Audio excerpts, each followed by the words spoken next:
राधे राधे।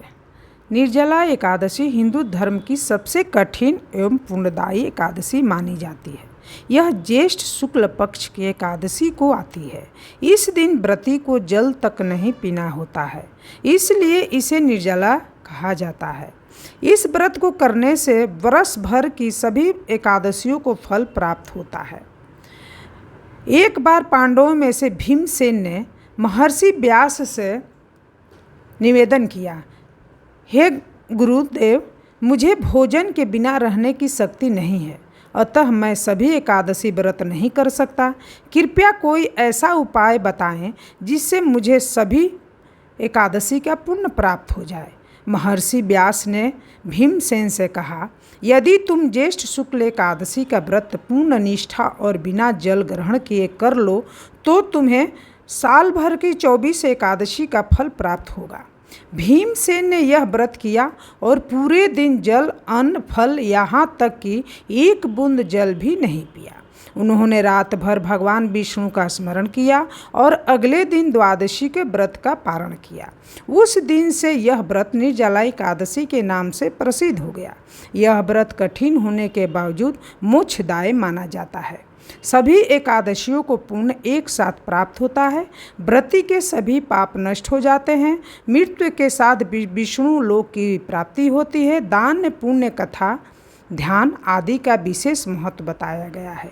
दशमी की रात्रि को सात्विक भोजन करना चाहिए। उपवास की तैयारी करें। एकादशी को सूर्योदय से पहले उठे, स्नान करें और व्रत का संकल्प लें। दिन भर भगवान विष्णु की पूजा करें और एक बूंद जल भी न ग्रहण करें। रात भर जागरण करें और विष्णु सहस्त्र नाम का पाठ करें।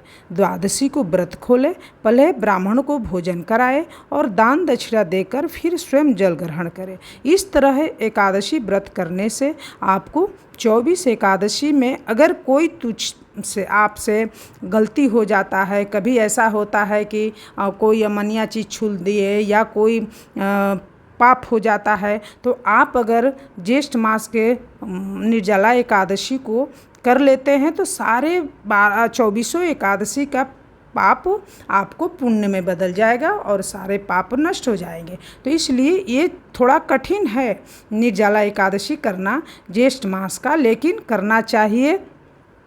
तो सभी सनातनी को और सभी एकादशी करने वालों से मेरा निवेदन है कि ये व्रत जरूर करें। सबके